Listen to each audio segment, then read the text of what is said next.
Hi, everyone, and welcome to today's webinar presented by Portnox and CyberTEK Security.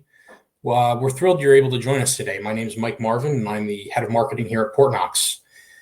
Today, we'll be discussing network access control and why it's a critical component of any enterprise cybersecurity arsenal. Just as a reminder, we encourage you to post questions in the chat widget throughout the duration of the presentation. At the end of this, we will do a Q&A session, at which point we'll be able to address your questions. I'm joined today by my colleague, Martin Ryan. He's a member of our sales team here in the US. I'm also joined by Andrew B. Shipton, enterprise architect at CyberTEK Security. Andrew comes to us with 20 plus years of experience handling a variety of engineering roles in the networking space. And we'll hear from him extensively today. So without further ado, let's kick off our presentation. Andrew, take it away. Great, thank you, Mike. All right, let me share the screen here. Go. Okay, great. And can you guys see? Yep. All right, excellent. Thank you very much. As we know, not a day goes by when we don't hear about another network or data breach. We're almost unfazed by these news clips at this point. But things really don't have to be this way. The truth is that these security incidents can all be avoided with the proper IT infrastructure and enforcement mechanisms in place. The challenge of securing corporate networks today is exacerbated by the fact that we've had a massive proliferation of diverse endpoint types in recent years. The surge in BYOD and IoT endpoints have made device discovery and visibility for network administrators more difficult. And with the emergence of SD-WAN and SASE, network security teams are faced with previously unknown challenges. SASE is quite new. This is an identity-driven cloud-native technology that supports and impacts all enterprise edges and IT domains. So it addresses the numerous problems with traditional network security methods, many of which are rooted in the idea that network security architectures should be placed at the center of physical connectivity on site. With everything else having already migrated or being planned for a cloud transition soon, this has become the catalyst we need to make changes and tackle these growing network security challenges. Specifically, it allows us to focus on NAC, one of the most important elements of network security in today's enterprise environments. There are really many use cases for NAC, especially with the surge of remote workforces now. Some of the most important use cases include device visibility across access layers, which, by the way, now includes VPN, network authentication and segmentation, device compliance and remediation. The list goes on. So traditionally, NAC has been a bit of a four-letter word for IT security teams, right? Many companies we speak with have had very frustrating experiences deploying cumbersome on-premises NAC solutions. It can be complex, requiring many pieces of on-site hardware, and there's always the hidden cost factor, especially when you're forced to bring in professional services to deploy it along with an MSP to maintain it afterwards. And when on-premises NAC vendors release patches, you might experience multiple days of downtime and failures. This obviously isn't acceptable from an operational or security standpoint. So remember, NAC solutions could literally touch every single endpoint and network device across an entire IT landscape. So outages can be absolutely devastating to live production operations. I've been through failed NAC software patch updates before, so I speak from painful real-world experience here. As with most other areas of enterprise technology, the future of NAC is now in the cloud. It's far less complex to deploy and manage. There's nothing to install on site. There's no downtime. The list goes on. The total cost of ownership is much lower. There are no hidden costs or expensive customizations to be made, no complex licensing and compatibility matrices to constantly stay on top of. Just like everything else, IT has begun to evolve. So if an on-premises NAC can't evolve with the changing IT landscape, then it will become extinct. This is where Portnox comes in to pave the way towards a cloud-based NAC future. And having said that, I would like to introduce Martin Ryan to take a closer look at the platform. Please take it away, sir. Thanks, Andrew. I appreciate it. Yeah. Let me share my screen with everyone.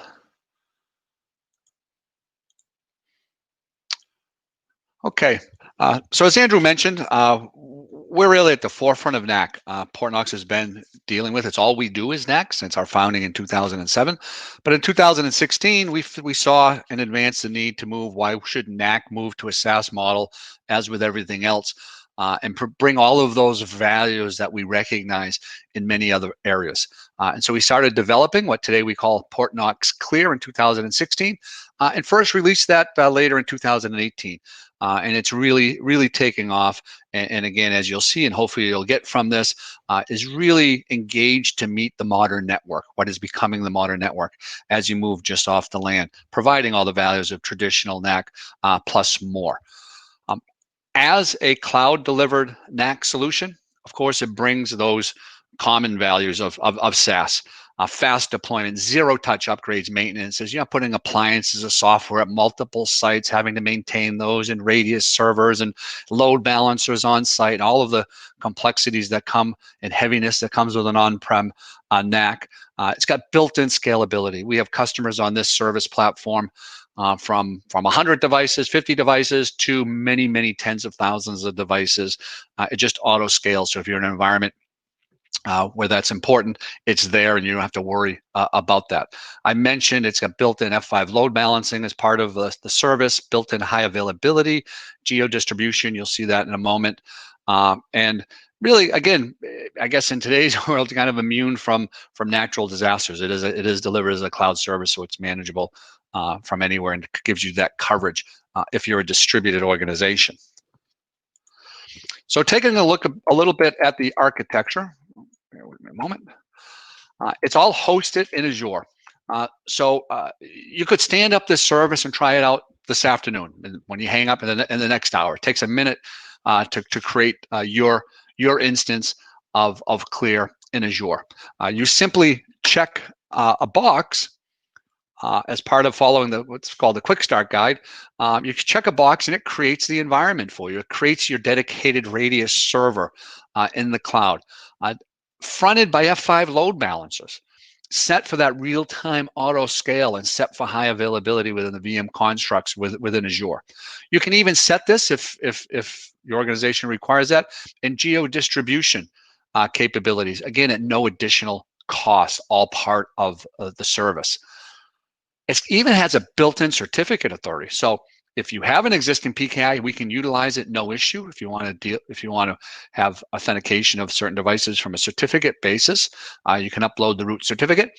But if you don't, it has this built-in PKI itself, so you can immediately elevate to that, which can be a great value for medium, smaller size organizations who may not really have invested in from a PKI perspective.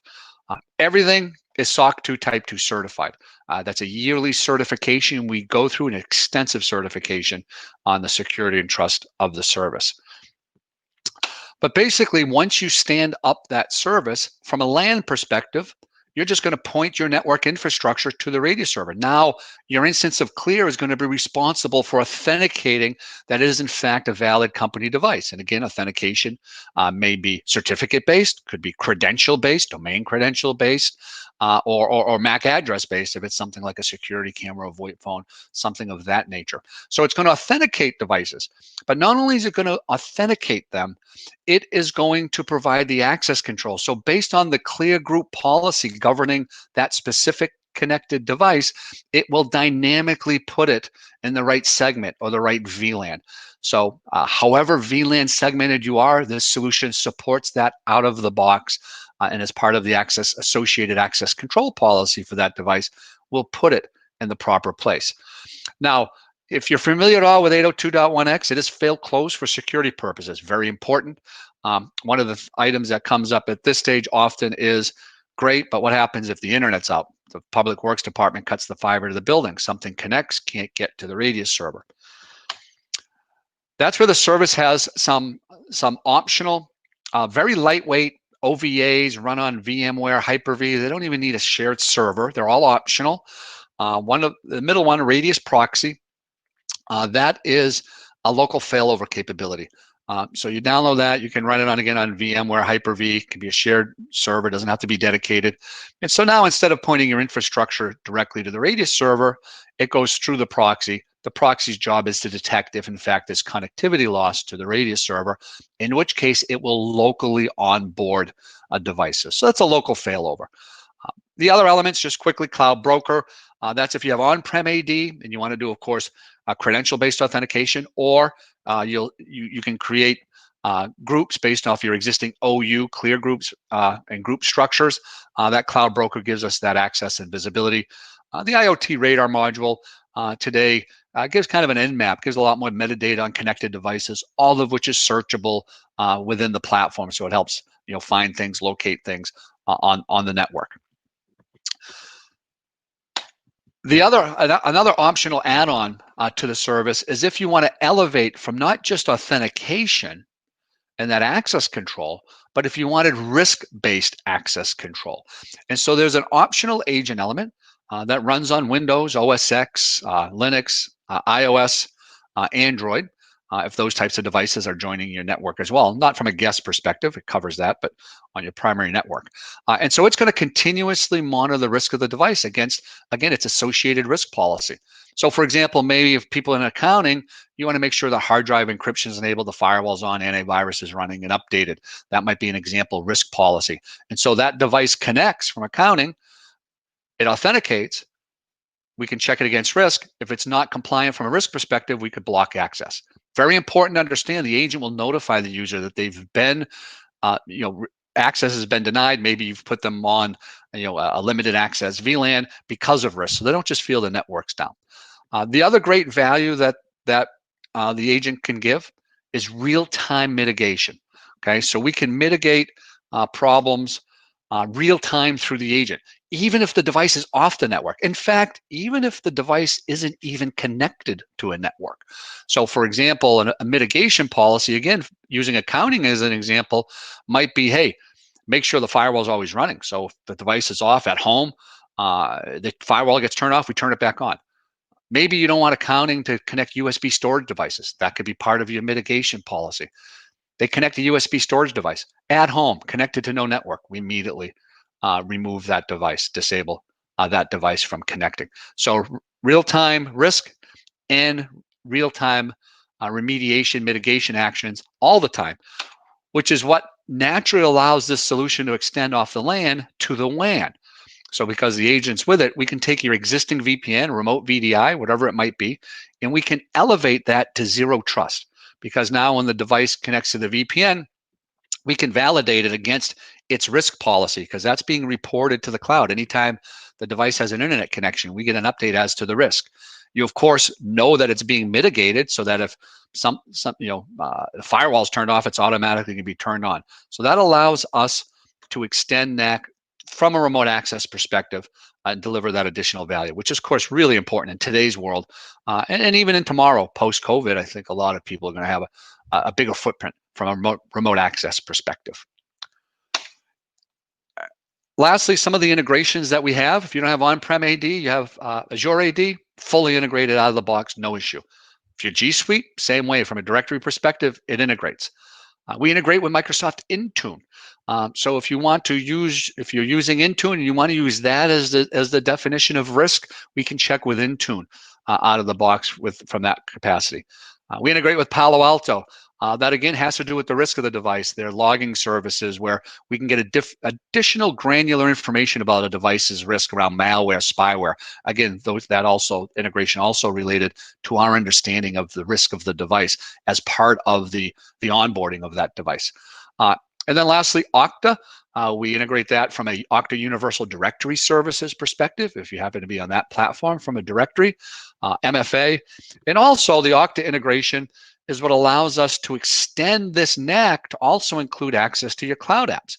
We'll continue to expand with the vendors we deal with in that space, but needless to say, the same way the VPN can check with CLEAR, Okta can check with CLEAR. So now that same risk policy would apply whether they're connecting to the LAN, whether they're connecting to the WAN, or with that Okta integration if they're trying to connect to enterprise cloud apps. So let's take a look at this platform. and I'll do a quick demo. And again, this demo is going to be very high level. I just want to give you a feel for the ease of use, how we've really elevated, we've really simplified network access control without giving out any functionality. In fact, gaining functionality. So let me minimize that. And so here I am logged into a demo environment of CLEAR. Again, you can create your own instance very quickly. You'll have our contact information at the end. Go to our website. The one thing I should point out, there's some high-level dashboards. This won't be a full demo. Again, just trying to give you a feel for how easy it is to set up and how easy it is to set some of those policies, risk-based and remediation policies. One nice value of the agent, it is location aware. So if remote access is a major use case for you, part of that risk policy could be, hey, you're connecting from the United States or the US and Canada or wherever you have offices. If you're from somewhere else, I want that to be a block level issue, and I don't want to allow you to connect through the VPN in that context. I want to point out help has very extensive help. Quick start guide gets you up and running in minutes. All of the various integrations we have all have a nice, easy guide. And then below that, we have what I call cheat sheets. These are little 1-2 pager, how to connect these Wi-Fi vendors to CLEAR. Again, you can go through the vendor manual. This stops you from doing that. It's just 1 or 2 pages. Important to point out, if what you have isn't on this list, it does not mean we don't support it. It just means we haven't yet created a quick start guide for it. So that's pretty extensive help from that context. But let's just walk through some basic settings to give you a feeling for it. So if we go into settings, one of the very first things, again, once you create your instance, is you need to check a box in order to get that radius server with F5 load balancing and auto scale configured. You literally check a box. These would be unchecked. You would check the box and boom, that stands up your dedicated radius server. Again, fronted by load balancing, set for auto scale. That quickly, that simple. I mentioned it has a built-in certificate authority for those who may not have PKI, but if you have PKI, you just simply upload the root certificate, and that's handled as well. It does have built-in, if you want to bring under one pane of glass, from a guest network perspective, so it has guest network capability built in to the service. From a guest portal perspective, disclaimer, SMS, sponsored guest workflow, whatever you might have as part of the service. We can even deliver two-factor authentication in the VPN scenario through that agent. Or if you have existing 2FA, no issue. But if not, it's sitting here and can be utilized for that as well. Just quickly to show, integration services integrates with the SIM right out of the box, no problem. Add a new SIM, boom, that quick, that easy. Again, all part of the service.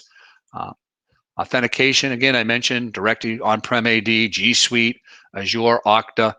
Again, very simple.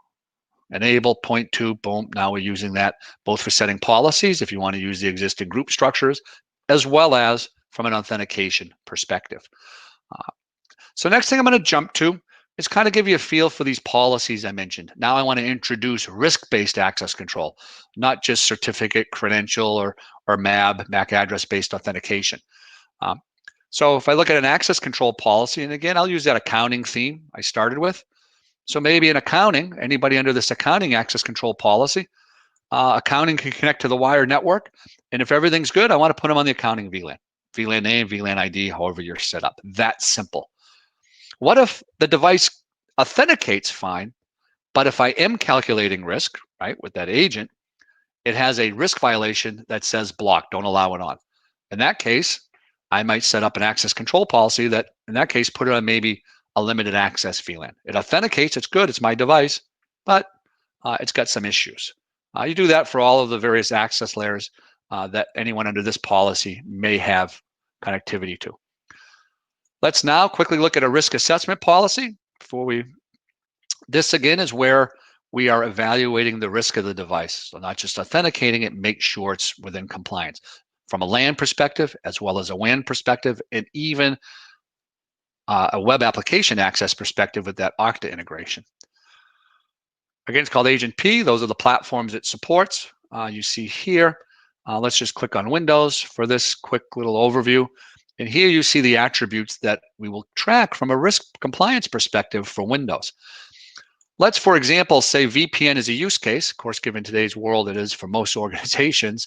And we want to make sure that if people do VPN in, at least from the accounting group, could be for everybody, we want to make sure that they're doing so from the United States. So we quickly set a geo-location policy, and we say the geo-location check, if it's violated, make that 100. And here you see, this is the policy. That device would not get connected through the VPN in that case. Very simple. When you're testing, it's that simple. Let it through, keep track of the risk. Then maybe I want to audit, and then boom, I decide that this is my kind of go-to for anybody under this risk policy. If VPN is not in your use case, you just kind of make it a 0, or at least a anything in the green category. But maybe hard drive encryption is important. This is accounting. They better be a domain member machine. That's important to you. You go. Maybe, by the way, there's other services. Maybe there's malware, spyware services you want to make sure that are running. Anyways, I won't go through all of them, but you get the idea of how easily you can create a risk policy. So not just authentication, but introduce risk-based access control.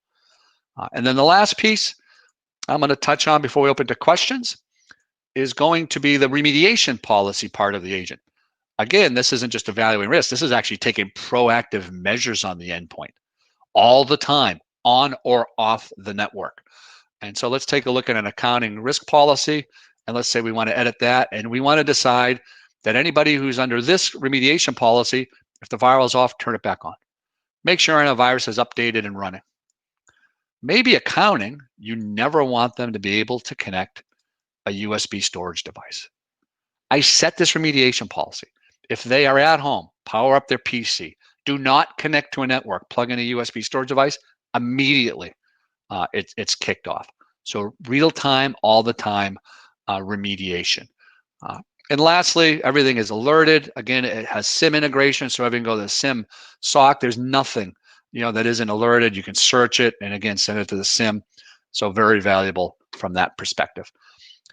So again, we can go into full-blown demos and much more detail, if you're interested. But I hope that gave you a good feel for the ease and how much we've elevated NAC, and from a simplicity perspective, a deployability perspective for all size organizations, from small to very large, distributed. From that, I'll send it back to Mike. Thanks, Martin. We do have a series of questions here from our attendees. Let me just share my screen. So Steve Pollock asks, do you have to have the radius proxy in order to allow a device that was already onboarded to connect to the network? No, you need, if as long as there's internet availability, and again, you might have an SD-WAN, you might have a structure where that's never going to be an issue.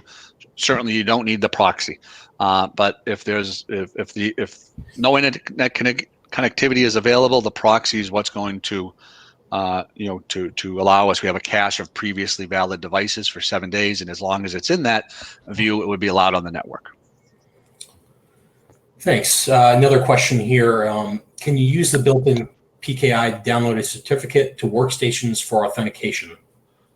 Absolutely. Use your existing GPO, Jamf, as self-onboarding capabilities as well. So there's a variety of ways to get the certificate. If you have our agent will automatically distribute the certificates. That's another kind of hidden value of the agent.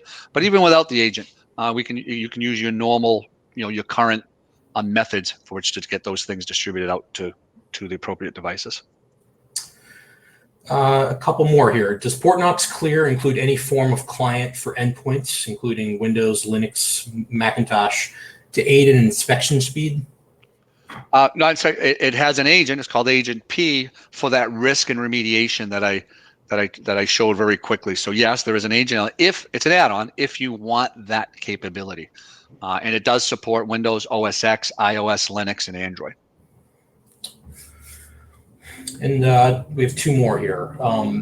If we have multiple sites with different VLANs, how do we classify account VLAN or quarantine VLAN? You want me to take that one, Martin? Sure, go ahead. Sure. Yeah, the great question, Jess.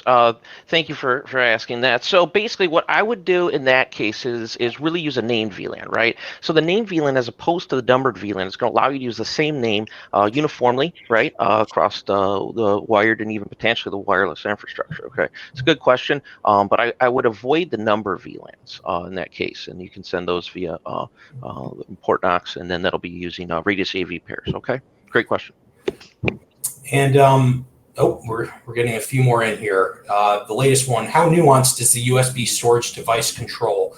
For example, can one person be allowed access to a specific device, or is it on all, or is it on for all or off for all? No, I see it. A good question also. So it depends on the group policy. So you said it'd be by group, by the CLEAR group policy that's governing that particular device. So the answer is yes, but by group policy level control as to what USBs are allowed or not allowed. Wonderful. It looks like final question here. Which level, CLEAR Essential or Enterprise, is required to allow a wired connection to authenticate and go through? Okay, yeah, well, there's someone who I think we must have talked to and understand. So we do have within the platform, we have 2 base licenses. One is Essentials. That's really for the Wi-Fi only. Because we have a built-in certificate authority, we decided to carve out a base level license for those who want to get off PSK and use this platform because of the certificate value. So we call that Essentials. Anything beyond that requires what we call the enterprise-based license, which includes Wi-Fi, wired, et cetera. So, and maybe Andrew, you want to take the latest one? Group policy. Yep. Yeah. Is there a Windows built-in group policy for managing device control? And our experience with that has been poor at best. This is just a comment from Matthew Wilson. Great, excellent input. My experience with it has been poor as well. Okay, so very good, and this is why we would want to rely on a central NAC for access controls, right? Just like Martin mentioned, USB, we've got numerous methods for enforcement, right? So the enforcement is the ability to dynamically control access, and even external peripherals such as USB, right? There's the geolocation enforcement, a lot of things that can really replace the need for group policy, and really the need for things like a wireless GPO governing your network connectivity. Like Martin mentioned, the Agent P is beautiful. First time I spun it up in the test lab here, I was just amazed at how fast we were able to get wireless 802.1x working, right, with their built-in PKI. It was phenomenal. Okay, great question. Well, thanks everyone. That brings us really to the bottom of the hour here. I want to thank everybody for joining us. Thank you, Andrew and Martin, for your great presentation today. Their contact details are up on the screen. Should you guys have any further questions, feel free to email or call them. We are very thankful you were able to join us today, and have a great rest of the week. Thanks, everyone. Thank you. Thanks, everyone. Mm-hmm. Yep.